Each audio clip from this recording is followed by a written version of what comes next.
বন্ধুরা, মানুষ চার প্রকার। নাম্বার 1 দয়াবান, নাম্বার 2 দাতা, নাম্বার 3 বখিল, নাম্বার 4 কুঞ্জুস। নাম্বার 1 দয়াবান। দয়াবান তাকে বলা হয় যে নিজে না খেয়ে অন্যকে খাওয়ায়। নাম্বার 2 দাতা। দাতা তাকে বলা হয় যে নিজেও খায় অপরকেও খাওয়ায়। বখিল বলা হয় যে নিজে খায় কিন্তু অপরকে খাওয়ায় না।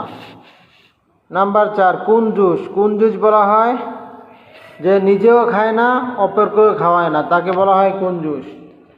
আল্লাহ তাআলা আমাদের সকলকে প্রথম 2 প্রকার মানুষ হওয়ার তৌফিক দান করুক এবং পরের 2 প্রকার মানুষ থেকে আল্লাহ তাআলা আমাদের সকলকে হেফাজত করুক।